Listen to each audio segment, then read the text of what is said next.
It's time for the Doug Garrison Show. Tonight, Doug has his first extended conversation with John Kivela since he was elected as a representative to the State House. And with all that's going on with politics in the state of Michigan, there's plenty to talk about. And you're sure to enjoy a soulful duo with some local roots. That's Laura Rain and George Friend. Hey, that's us. Stick around for the Doug Garrison Show that starts right now. Tell the host 2 minutes. Stand by live to tape.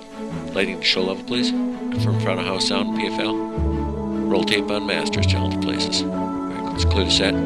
Cue John music, open stage mics, standby effects, standby CG. Standby to open on 3, 2. Alright folks, let's have a good show. Stand by, roll it in.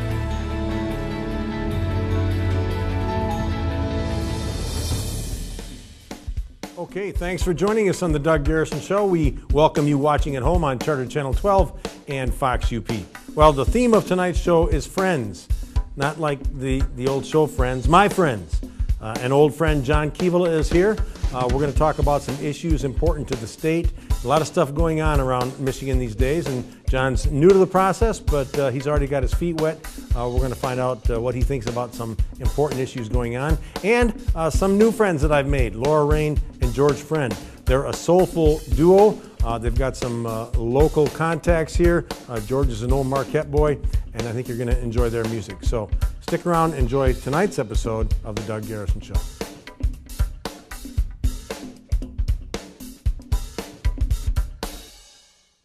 We believe success comes through more than just hard work and determination. It's about the belief that you get out of life whatever you put into it. This is why the Gilbert Dairy strives to provide you with the highest quality dairy products possible. And with 70 farms located throughout the Upper Peninsula, Gilbert is more than just a name, it's a lifestyle. So from our family to yours and throughout the communities of the Upper Peninsula, we'd like to thank you for your loyalty and support. Gilbert Dairy is helping the UP grow 1 gallon at a time. At Bell, we understand how important your family's health is. After all, we have families too. We know that sometimes it takes more than a kiss from Mom or her chicken soup to make you all better. Bell Medical's family physicians treat you as if you were part of our family. Our families treating your family. Family practice.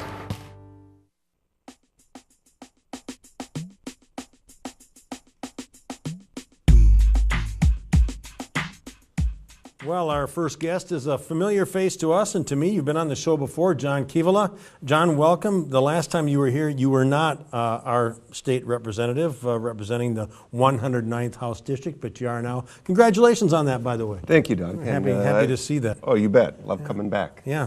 I want to take some extra time with you today because I think more than any time in my lifetime, there are more issues facing this state right now than I can ever remember. Things that impact just about everybody in one way or another. There's a lot of stuff going on. I agree. You jumped in, I'm not sure if you jumped into the fire at the right time or as far as keeping things lively, you certainly did. Yeah. There's a lot going on. Yeah, you know, one thing, that every now and then I hear people talk about our state, they suggested our state representatives and senators should be part-time. People suggest to save money, part-time. I don't know what you think about that, but I think that's a ridiculous notion. Basically, you'd be getting paid part-time for a full-time job, is the way that would work. Right, and I hear that too, and I ask people, okay, is it just the wage, you want to cut the wage back, or you really think we need to do this only part-time? Because, you know, I work every day of the week. It's 24/7, right? Every day, yeah. And longer days when I'm in Lansing, so I don't know how you do it with a part-time legislature. No, it's not a part-time job. I want to talk about a couple things. First is this right to work issue, and there's a perception that back in November we voted against, the state of Michigan voted against right to work, which is basically, it's kind of confusing, but right to work means that you don't have to join a union. And the perception is that we voted that down, and yet the governor now is just going on his own and instituting his own rules, but that's not true. It's not true, and there's a lot of misconceptions. What was voted down was a proposal to put collective bargaining in the Constitution. And most people I talked to that were against it for that reason. They felt that it didn't belong in the Constitution. Once things are put in there, they seldom come out, because it takes another vote to repeal it. And that's why people voted it down. The Republicans took this as, you know, kind of a mandate that, hey, look, they didn't want collective bargaining, let's do away with it. Yeah. And so they passed this in lame duck. And, you know, I've told many people, regardless of your feeling on right to work, to me it was the process. I was there the day that they passed it. And they locked people out of the Capitol. Mm-hmm. They had their staffers filling all the seats in the gallery so people couldn't see what was going on. They had no committee meetings, no fiscal analysis, none of the steps that are required. And it's like, if this is good law, why do you have to take those steps to pass it? So I was pretty animated about the process and how that was violated. But it's the law right now, and so we have to live with it. Yeah, and there were a few things as a part of that that actually were that constitutional portion of that affected several of those amendments that were kind of confusing. But, well, okay, let's move on. I want to talk about the emergency manager law, and this is one that I see both sides of this issue. I see the side that says if the governor can just take over a municipality and say, I'm in charge now, that it takes away all the rights of everybody that are voting rights. It says who I elected doesn't matter anymore. Sure. But when we talk about a city like Detroit, and it's affected other communities like Benton Harbor and others, but when we talk about Detroit, I even see people in Detroit who would consider themselves liberals and in favor of the vote determining things, saying we need help. In other words, we can't help Detroit unless we start making some of the decisions. So where do you come down on this emergency manager law as it applies to Detroit? Right. You know, I'm not a fan of it for a couple of reasons. And, you know, being someone who cut my teeth in local government, I watched this law as it came all the way through. Yeah. And I find it ironic that the voters voted this down. And in lame duck, they immediately brought it right back and repassed the law again with a couple of minor tweaks that really didn't change it. Yeah. So they really put back in effect what the voters just said no to. So there's two things now that our governor has just kind of said, I'm going to do what I want to do. Exactly. With the help of the legislature, without question. With Detroit, there's problems there. Yeah. And they need someone to come in, and I think that to a degree, there should be some steps the state can take. When there's financial mismanagement, someone should step in and say, you can't do that anymore. But when you look at how overreaching this is, that an emergency manager can set his own salary, that nobody can fire him, that, for instance, if Marquette's in a very good financial position, but if Marquette wasn't and they had a financial manager, that person can come in and sell assets, break contracts. Yeah. Could you imagine? We're putting Presque Isle up for sale. Yeah, and nobody could stop him. And nobody could stop them. So you think about those controls and you go, wait a minute, is that just a little too far? The voters said it was. Yeah. Well, so, the issue with Detroit is, I think, I look at it as if they want state help, then they have to let the state make some decisions. So that's where I'm kind of in favor of the emergency manager coming in. Well, there's also a lot of things people don't know about. There's over $200 million in state payments to Detroit that the state hasn't made yet, okay, in revenue sharing. Money the state owes Detroit and hasn't paid them. And you almost wonder, are they trying to set them up to fail so they can come in and do this? $200 million will go a long way to helping the city out. But I can't believe the governor really wants to take over Detroit. You don't know that. Okay. There's a lot of sides to that issue. Okay, we'll leave it at that. One more question in this segment, and we'll come back to you after the break and talk more. But I want to talk about term limits for a second. You're on a 2-year term, and you can have 3 terms. In general, are you in favor of term limits? No, and I don't think you'll find anyone involved with politics in Michigan that say, boy, that's a good idea. Yeah. I was at a very early orientation, and the Speaker of the House, Jim Stamas, who is a good friend of Marquette, his son goes to Northern Michigan University here. Jim's a great guy, and he told us at this orientation, they were talking term limits, and he said, I've been here 4 years, and I'm the Speaker of the House. I shouldn't be the Speaker of the House after 4 years. Yeah. That's a travesty. Yeah. That's what term limits do. By the time you learn really how to do it, You're booted out. you're out. Yeah. And what happens is the layer of government that really controls a lot of what happens in the state is the mid-management in the departments. Okay? Not the elected officials. Not the elected officials, and not the department heads themselves. The government, Because the they governor, change too. They change. The governor appoints them, but you have all these mid-level that really run everything, and they know that if I'm a pain in their side, they just have to That just wait you out. wait me out 6 years. Yeah, okay. So Just it's not working. A quick campaign question. Are you already in the process of fundraising and campaigning for that second term, because that's part of the process? You know, I haven't yet, but they're in the planning stages because it is part. You know, it's You 2 have to do it. years, and you Right. have to do it. That 2-year term goes quick. Yeah, it's, you know, my goal, honestly, is to work as hard as I can and do as good a job as I can so that people look and say, oh, he's just doing That's too right. good of a job, I can't beat him. Let the and rest so take that's care of my itself. focus. Okay, all right, good. All right, we're going to take a break and come back and talk to John about some things that affect all of us, so don't go away.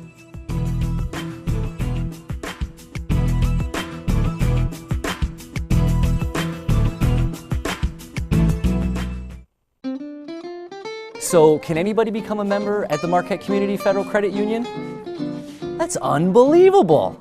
Can I get a home equity loan here? You sure can, and a car loan too. Can I refinance my mortgage here? You bet, and we do car loans too. You're kidding me! No, it's true. Hey, can I get a car loan here too? Thanks, Monty. That was easy. Stop in and see Mickey or Loretta at our Marquette location or visit Dan at our Harvey location. Marquette Community Federal Credit Union, home of the same-day car loans. The Doug Garrison Show is brought to you in part by Iron Bay Computer and Design.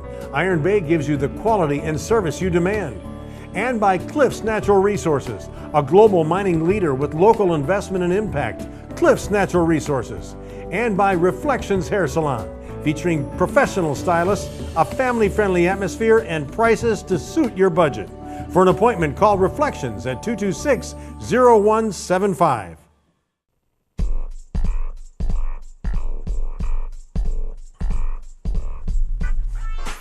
Okay, we're with John Kivela, our state representative, Michigan's 109th House District. John, you know, I hear the story about the presidency. The president makes all these claims. Specifically, he said, I'm going to close Gitmo day one. He gets in there and they take him to the room. They call the room and they use a bad word, but he learns stuff that he didn't know about, and all of a sudden, I can't close Gitmo. What kind of surprises did you find when you all of a sudden you end up in Lansing that you didn't expect? You know, I guess a couple of things that surprised me the most is, one, how many good people there are doing what I do that are really trying to do it for the right reasons. That's Far good to more. know. It is good to know. Yeah. Far more than you would expect. Now, they may have a different, take on how they want to accomplish that. The other issue is how little pressure I have on my votes. Okay. I'd always heard, well, the party's going to lean on you and they're going to tell you how to vote. Lobbyists and all kinds of outside influences. It's really not that way at all. At least I haven't seen it. We've had a couple controversial issues, but I've made it known that the Upper Peninsula is a little different. Scott Dianda is the same way. It's a little different up here, and get off our back. We're gonna go against the stream sometimes, and, and they're fine. That's why we elected you. You said that. You said you're not going to follow a party line. You're going to vote for what you think is best. We appreciate that. A question, I don't know what anybody can do about it, but this idea that we spend more money putting people in prison than we do sending people to college. Is there anything that can be done about that to turn that paradigm around so that we're spending more money on educating people than incarcerating them? You know, it's going to take a long time, because I'll tell you, I serve on the Criminal Justice Committee, and we spend $2 billion a year incarcerating people. Yeah. That's more than everything else we do combined. Yeah. Okay, so that's a big number. Our recidivism rate is very low. Well, good. That's good. Yeah. That's moving in the right direction. Yeah. I think we need to look at some of the sentencing guidelines, especially for drug-related offenses. Yeah. And I'll get into, maybe drugs, and that's an area I want to tackle more going forward. But that's an issue that's filling our prisons needlessly. Needlessly. And Let's we need to get legalize rid- marijuana. How about that? Right. You don't have to commit to that right no, now, but no, and I won't. Okay. But another issue is elderly prisoners. We need to get them back out when they get to that point. And we're paying for their health care, which is probably not cheap. We are. $39,000 a year is the average cost for an inmate. You take a 22-year-old, their cost isn't much at all. Right. But you take a 75-year-old, you're Sure. talking $100,000+ a year. We need to get them back out and let the feds pick up the tab with Medicaid. Okay, see what you can do about that. It's spring, also known as pothole season. The governor, I think, has proposed some additional taxes on gas to help pay for roads. People hear the word tax, they go up in arms. We need money for infrastructure, specifically roads. We know that driving around Marquette in the springtime, and it hadn't even gotten bad yet. Right. What do we do? A good friend of mine, Tom Baldini, always uses the term, he paraphrases the old country song that everyone wants to go to heaven, but nobody wants to die. That's right. And that's how it is with road funding.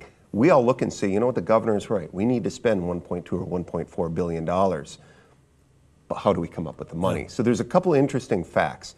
First of all, when we do this sell and we get you to commit to spending more to drive on roads to fund this, the bad news is the roads aren't going to be better. They're just not going to get worse. Oh, I was told that by nice. the Republican policy guy who actually put the plan together. He said, John, that's going to be the toughest sell. Yeah. We're not going to make the roads better. We're that far behind, basically? We are. Yeah. We just want to keep them from getting worse.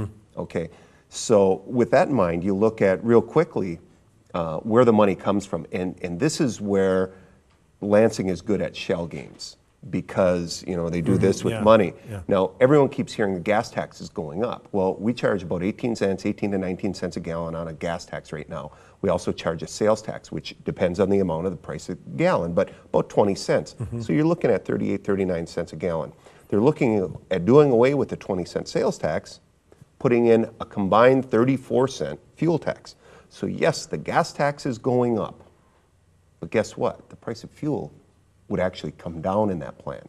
So you have to say, well, wait a minute, what about that sales tax? Yeah. What are you doing with that? Well, that's a $900 million hole we're going to put in the school aid budget. So the proposal then is to come back and ask the residents for a 1-cent sales tax increase. So when you look at it and you go, well, wait a minute, who's really paying for this? Yeah. It's not the motorists, because they're paying less. It's not business, because they don't pay sales tax. And it's not the trucking companies that are benefiting and really harming the roads. They're paying less. The consumers are paying more. So that's where the battle's going to be. And the governor knows that he needs help from both sides of the aisle. There are too many Republicans that have taken the no tax pledge.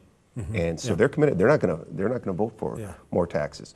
So he needs our help. This is hopefully where we can be involved and try to spread it out so it's fair.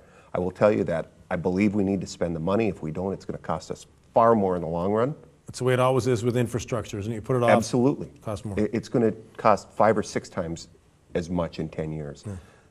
So you got to look and say, how do we do this fairly? Guess what? We're all going to have to pay a little more. We're not paying enough right now.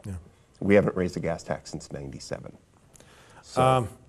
In 30 seconds, can you tell me what's on your plate right now? Well, the first bill I introduced was aimed at cutting down on the meth problem. And we're still working on that, trying to get a committee hearing. I'm going to introduce a companion bill right now that's going to make it, hopefully if it was passed, illegal for anyone that's been convicted of a drug offense, illegal for them to purchase pseudoephedrine, which is the #1 ingredient you can't make meth without. So I see it. It's a problem all over the UP, all over the rural areas of the Lower Peninsula, so I'm going after it. Okay. We'll see. Good luck with that. John, thank you very much. You bet, Doug. We'll have you on again. Love being here. All right, good luck.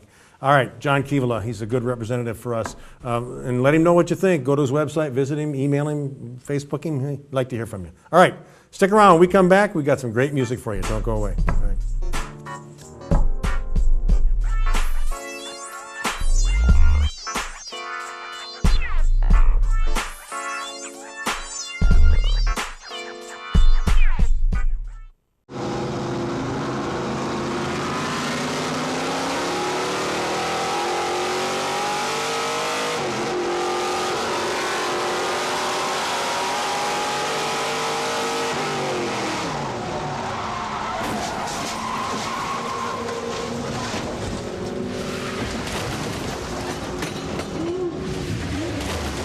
City Insurance has you covered. Located on Washington Street, Marquette.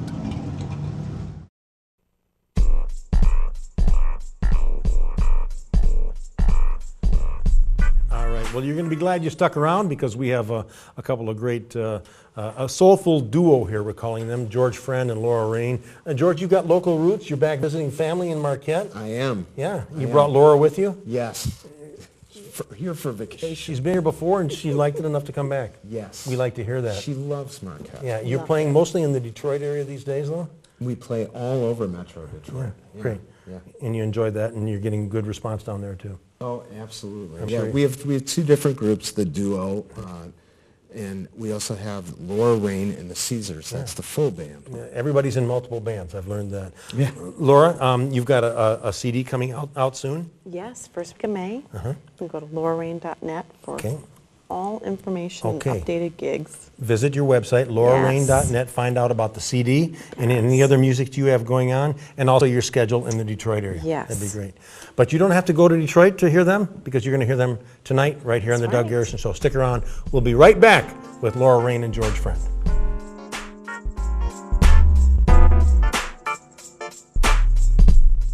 A typical week of training for me is about 120 miles a week. In 2010, I had a meniscus tear after the Twin Cities Marathon. And so when I had my injury, I didn't have a second thought of where to go. I knew Advanced Center for Orthopedics, the doctors there, a lot of them are affiliated with sports. I knew that I was in the right hands. Advanced Center for Orthopedics got me back to my passion, and I recommend them highly. Now this is a sea of cars and trucks. And how about over 130 that get over 30 mpgs? 4 all-wheel drive models that get over 26 miles per gallon. We have the top 5 selling cars in America all under one roof. And if you haven't heard, we're making car buying fun again. Right now you can save on all remaining 2012s. And if it's all about low payment for you, then how about this Toyota Corolla, just $149 per month? And Toyota Camry, $199 per month. We thought you'd like that. Riverside Auto of Marquette, where you never have to drive for a better price. This song is called Lonely. We wrote this song in the middle of the night, probably about 3, 4 o'clock in the morning. Anyway, the song relates to being in a relationship, however, all the love is gone from at least one party.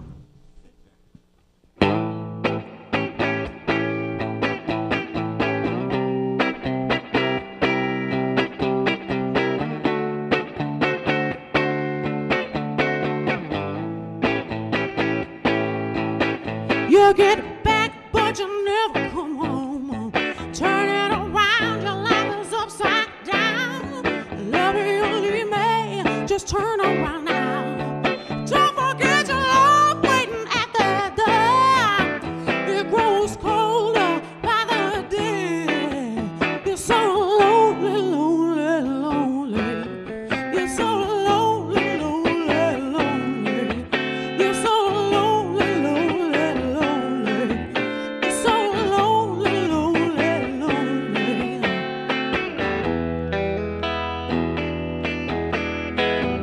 Why did you do that to you? Look what you got here at home. But your eyes are on permanent wrong. All you do is leave it alone. I keep it warm, but you leave it alone. Don't forget your love waiting at the door. Baby, you know your supper's always warm. You take too much, you keep on wanting more and more. You're so lonely.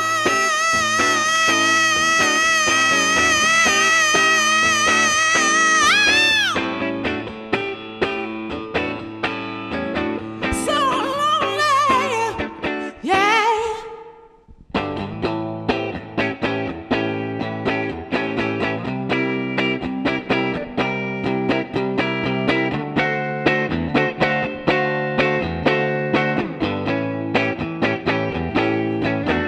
You get back, but you never come home. Turn it around, your life is upside down. Love me or leave me, just turn around now. Don't forget your love waiting at the door. It grows colder by the day. You're so lonely, lonely, lonely. You're so lonely, lonely, lonely. You're so lonely, lonely, lonely. You're so lonely, lonely, lonely.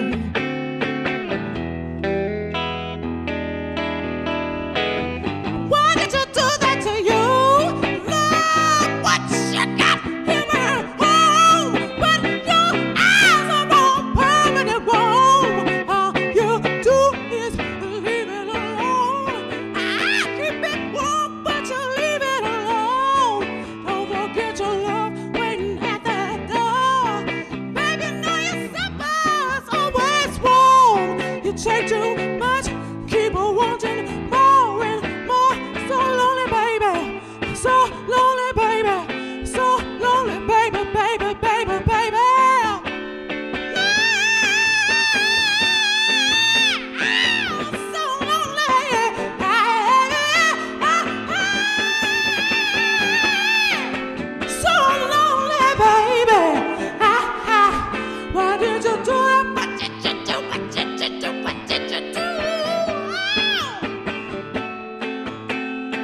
song is called I Don't Want to Play Anymore. It's about the double speak that we've integrated into our lives and society.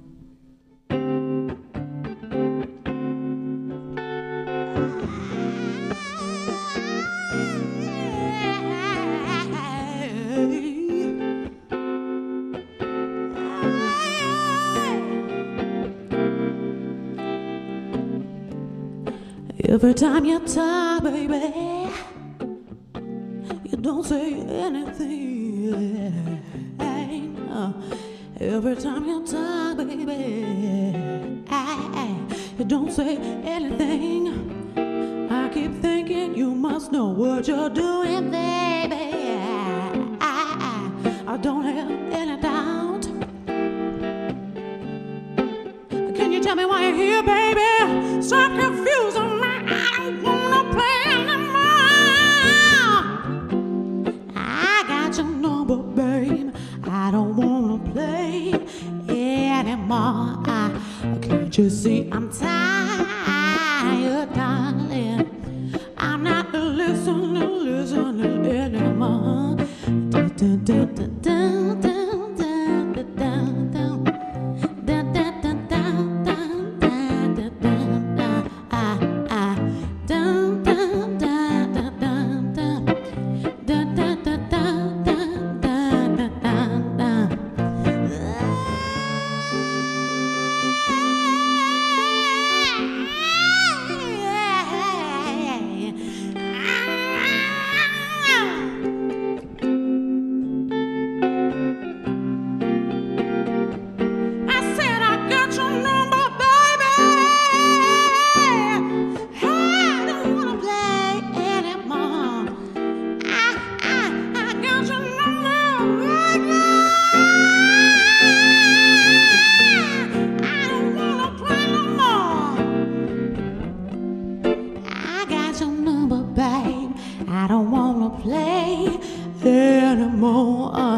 Can't you see I'm tired, darling? I'm not listening anymore.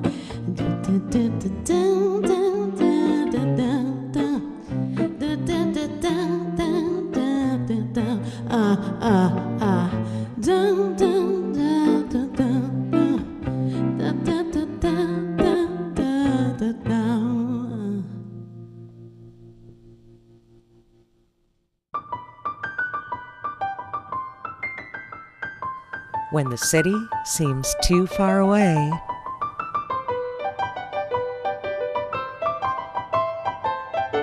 discover a place that time forgot, but you never will.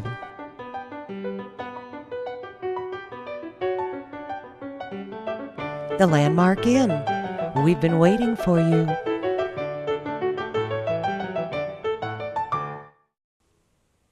All right. In summary, if you'd like to find out more about what's going on with Michigan politics and communicate with John Kivela, visit him on the web at 109.housedems.com. And if you'd like to keep up with our Soulful duo, George Friend and Laura Rain, visit them at laurarain.net. And if you'd like to keep up with me, join us here next week on The Doug Garrison Show. See you then.